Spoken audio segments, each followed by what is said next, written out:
মইনাহঁত তোমালোক সকলোকে স্বাগতম জনাইছোঁ।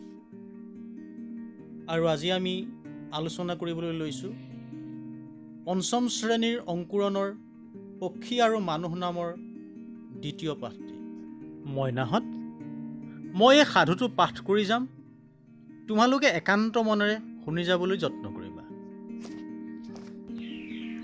এখন দেশত সৰ্বধনু নামৰ এজন ৰজা আছিল।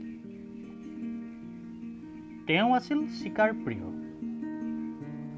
চৰাইৰ মঙহ নহ'লে তেওঁ ভাতকে নাখাইছিল। তেওঁ সদায় ধনুকাঁড়েৰে কপৌ, শালিকা, বগলী আদি চৰাই বধ কৰিছিল। এদিন মধুকৰ নামৰ এজন যুৱকে ৰজা সৰ্বধনুক এই কামৰ বাবে তিৰস্কাৰ কৰি ক'লে, মহাৰাজ, ভোজনৰ তৃপ্তিৰ বাবে চৰাই মৰাটো আপোনাৰ উচিত হোৱা নাই। আপুনি বোধ কৰো জানে যে পক্ষীকুল মানুহৰ বাবে অতি উপকাৰী। শালিকাৰ নিচিনা চৰাইবোৰে পথাৰৰ শস্য নষ্ট কৰিব পৰা কীট পতংগবোৰ ধৰি খাই খেতি বাতি ৰক্ষা কৰে। আচলতে চৰাইবোৰ খেতিয়কৰ পৰম বন্ধু। গতিকে ৰজাৰ মংগলৰ বাবে আপুনি চৰাই চিকাৰ কৰিবলৈ এৰি পেলাওক। যুৱকজনৰ কথা শুনি ৰজাৰ বৰ খং উঠিল। খঙৰ ভমকত তেওঁ যুৱকজনক কোনোমতেহে নমৰাকৈ থাকিল। ৰজাই কিন্তু চৰাই চিৰিকটি মাৰিবলৈ নেৰিলে। ফলত ৰাজ্যত পক্ষী নিধন কাৰ্য অব্যাহত থাকিল। সেইকাৰণে চৰাইবোৰেও ভয় খাই সেই ঠাই এৰি আন দেশলৈ গুচি গ'ল। দেশত চৰাই চিৰিকটিৰ খোজ পাবলৈকে নোহোৱা হ'ল। মনৰ দুখত মধুকৰো এদিন দূৰণিৰ ৰাজ্য এখনলৈ গুচি গ'ল। সেই ৰাজ্যৰ ৰজাজনৰ সন্তান বুলিবলৈ আছিলে মাথো একেজনী ছোৱালী। তাইৰ নাম মাধৱী। মধুকৰৰ সজ আচৰণত ৰজা বৰ সন্তুষ্ট হ'ল। সেয়েহে তেওঁ নিজৰ একমাত্ৰ সন্তান মাধৱীক মধুকৰৰ সৈতে বিয়া দি তেওঁক সেই ৰাজ্যৰ ৰজা পাতি দিলে। ইফালে সৰ্বধনুৰ ৰাজ্যত চৰাইবোৰ নোহোৱা হ'লত কীট পতংগৰ সংখ্যা বাঢ়িবলৈ ধৰিলে আৰু সেইবোৰে পথাৰৰ শস্য খাই শেষ কৰিলে। গছ গছনি, পাত, লতা আদি সকলো শুকাই গ'ল। বৰষুণো নোহোৱা হ'ল। দেশত দুৰ্ভিক্ষই দেখা দিলে। ৰজা প্ৰজা সকলোৱেই খাদ্যৰ অভাৱত পৰি ভিক্ষা কৰিবলৈ বাধ্য হ'ল। ৰজা সৰ্বধনুৱে ভিক্ষা খুজি খুজি এদিন মধুকৰৰ ৰাজ্যত উপস্থিত হ'ল। ৰজা মধুকৰে সৰ্বধনু ৰজাক চিনি পালে। তেওঁ সৰ্বধনুক আদৰ সাদৰ কৰি নি ৰাজকাৰেঙৰ অতিথিৰূপে আদৰিলে।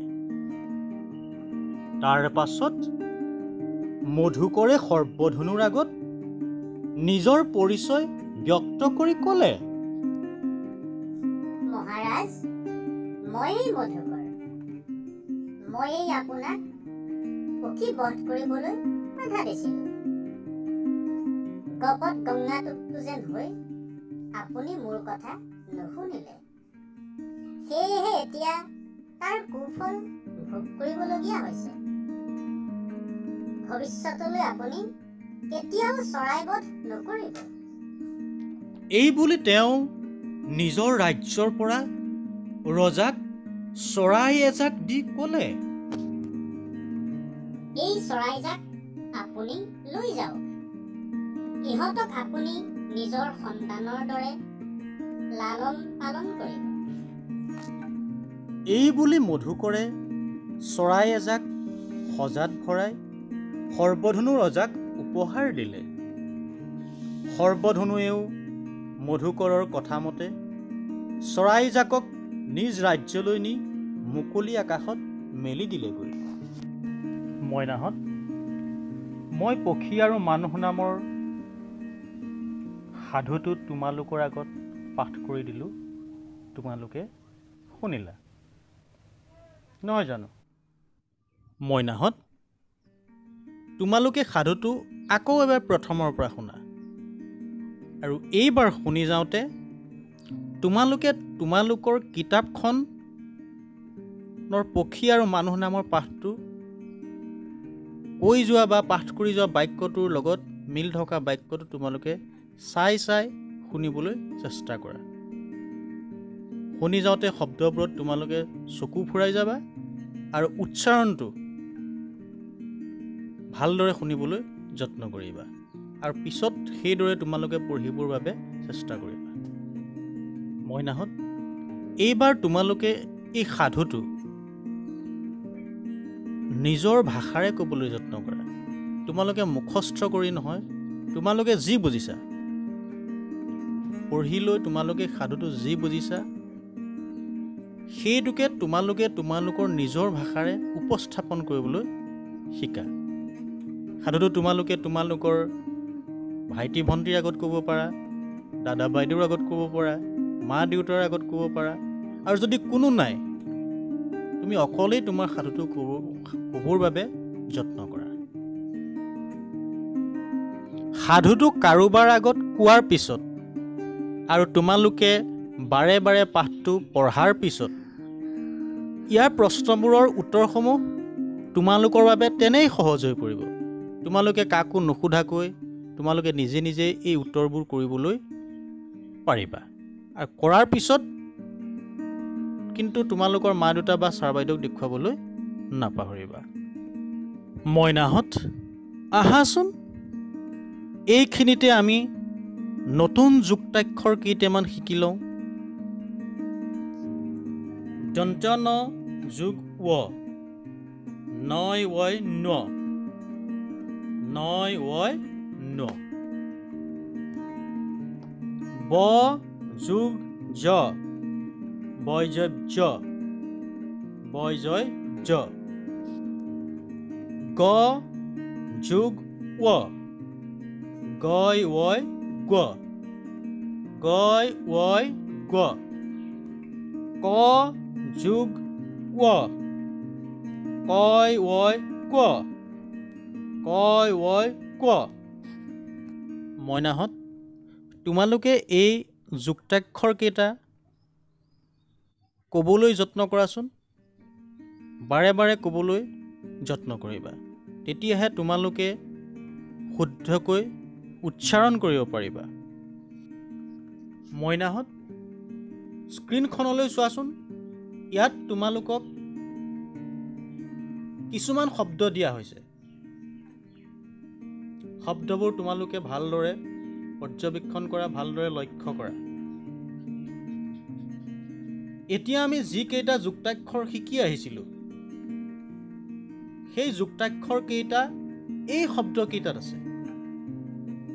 এতিয়া কোনটো যুক্তাক্ষৰ কোনটো শব্দত আছে তোমালোকে বাছি উলিয়াই এখন তালিকা প্ৰস্তুত কৰিবলৈ যত্ন কৰা, আৰু তালিকাখন কিন্তু দেখুৱাব লাগিব কাক?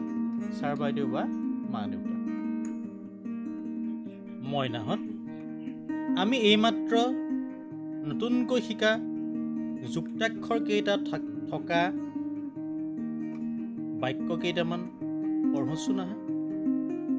মই পঢ়ি যাম, তোমালোকেও মোৰ লগে লগে পঢ়িবলৈ যত্ন কৰিবা। দুৱাৰত কব্জা লগোৱা হয়। কুব্জ মানে কুজা। পদুম ফুলৰ আন এটা নাম অব্জ। সমন্বয় শব্দই একগোট হোৱা বুজায়। একলব্য ধনুৰ্বিদ্যাত পৰিপক্ক আছিল। সীতাৰ অন্বেষণত ৰাম আৰু লক্ষ্মণ হাবিয়ে বননিয়ে ঘূৰি ফুৰিছিল। মইনাহঁত, এইখিনিতে তোমালোকক বিপৰীত শব্দৰ বিষয়ে কেইটামান কথা ক'ব বিচাৰিছোঁ। কেতিয়াবা দেখা যায় যে বিপৰীত শব্দ কোৱা বা লিখা বুলি ক'লে বিপৰীত শব্দৰ ঠাইত বিপৰীত লিংগ লিখা দেখা যায়। এই ভুলটো ভাঙি দিবৰ বাবেই মই এইকেইটা কথা ক'ব বিচাৰিছোঁ। এতিয়া ল'ৰাৰ বিপৰীত শব্দ হৈছে বুঢ়া, কিন্তু ল'ৰাৰ বিপৰীত লিংগ হ'ব ছোৱালী। এতিয়া আমি কেতিয়াবা লিখিবলৈ ল'ৰা শব্দৰ বিপৰীত শব্দ লিখা বুলি ক'লে ছোৱালী লিখা দেখা যায়। তোমালোকে এই সৰু সৰু কথাবিলাকলৈ ভালদৰে মন দিবলৈ যত্ন কৰিবা। ইয়াৰ লিংগ বুলি ক'লে পুৰুষ আৰু মহিলা বুজোৱা কথাটো মনলৈ আনিব লাগিব। বিপৰীত লিংগ অৰ্থাৎ যিটো শব্দ আমাক দিয়া হৈছে বা যিটো শব্দ আমাক দিছে, সেই শব্দটো যদি স্ত্ৰীলিংগ মাইকী বুজোৱা শব্দ হয়, তাৰ বিপৰীত লিংগটো আমি পুৰুষ বুজোৱা শব্দটো লিখিম, অৰ্থাৎ পুংলিংগ শব্দটো লিখিম। যদি আমাক দিয়া শব্দটো পুংলিংগৰ হয়, তেতিয়া আমি বিপৰীত লিংগ লিখা বুলি ক'লে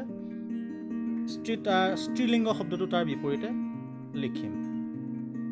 বিপৰীত লিংগ আৰু বিপৰীত শব্দ এই দুটাৰ অৰ্থটো আমি ভালদৰে বুজি ল'লেই আমি বিপৰীত লিংগ আৰু বিপৰীত শব্দ লিখাত আমাৰ কেতিয়াও খোকোজা নালাগে। আৰু কেতিয়াবা এনেকুৱা হয় যে ছাত্ৰ ছাত্ৰীসকলে প্ৰশ্নটো ভালদৰে নপঢ়ে। তাৰ বিপৰীত শব্দ লিখিবলৈ কৈছেনে বিপৰীত লিংগ লিখিবলৈ কৈছে, এইটো ভালকৈ নপঢ়াৰ বাবেও হয়তো তেওঁলোকে কেতিয়াবা ভুল কৰে। সেইকাৰণে আমি প্ৰশ্ন এটা বাৰে বাৰে পঢ়ি প্ৰশ্নটোৱে আমাক কি বিচাৰিছে সেইটো আমি শুদ্ধকৈ লিখিবলৈ যত্ন কৰিব লাগে। ইয়াত তোমালোকক কেইটামান বিপৰীত শব্দ আৰু কেইটামান বিপৰীত লিংগ লিখি দিয়া হৈছে।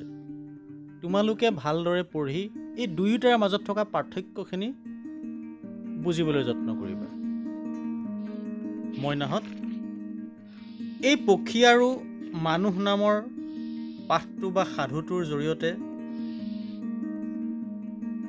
পক্ষীকুল মানুহৰ বাবে যে কিমান উপকাৰী সেই বিষয়ে আমি জানিব পাৰিলোঁ, নহয় জানো? আৰু এই পাঠটোৰ পৰা আমি কেইটামান নতুন যুক্তাক্ষৰ শিকিলোঁ, যিকেইটা আমি আমাৰ জীৱনৰ যিকোনো মুহূৰ্তত আমি ব্যৱহাৰ কৰিব পাৰিম। সেই যুক্তাক্ষৰকেইটা তোমালোকে ভালদৰে শিকি ইয়াত লিখি দিয়া শব্দকেইটাৰ বাহিৰেও আৰু তোমালোকে নতুন নতুন শব্দ সংগ্ৰহ কৰিবলৈ যত্ন কৰিবা।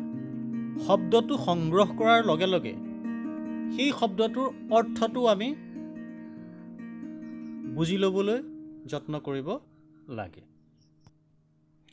মইনাহঁত, তোমালোক সকলোৱেই চৰাই চিৰিকটিবোৰ চিনি পোৱা, নহয় জানো? এতিয়া তোমালোকে চিনি পোৱা চৰাই চিৰিকটিৰ এখন তালিকা প্ৰস্তুত কৰিবা। আৰু এনেকুৱা কিছুমানো চৰাই আছে যিবোৰ চৰাইৰ নাম তোমালোকে শুনিছা কিন্তু তোমালোকে কেতিয়াও দেখা নাই। তেনেকুৱা চৰাই, সেই তোমালোকে নেদেখা চৰাইবিলাকৰ নামৰো এখন তালিকা প্ৰস্তুত কৰিবা। প্ৰস্তুত কৰি তোমালোকৰ মা দেউতাক দেখুৱাবা, আৰু বিদ্যালয় খুলিলে তোমালোকে তোমালোকৰ ছাৰ বাইদেউহঁতকো দেখুৱাব পাৰিবা। মইনাহঁত, পক্ষী আৰু মানুহ নামৰ পাঠটিৰ আলোচনা আজিলৈ ইমানতে সামৰণি মাৰিব বিচাৰিছোঁ। তোমালোকে যদি এই চেনেলটো এতিয়াও ছাবস্ক্ৰাইব কৰা নাই তেন্তে ছাবস্ক্ৰাইব কৰি লোৱা আৰু কাষতে থকা বেল আইকনটো বজাই দিয়া। তেতিয়া তোমালোকে ইয়াৰ পিছত মই যিবিলাক ভিডিঅ' আপলোড কৰিম তোমালোকে লগে লগেই গম পাবা। তেতিয়া কোনেও নজনোৱাকৈ তোমালোকে এই ভিডিঅ'সমূহ চাব পাৰিবা। ধন্যবাদ।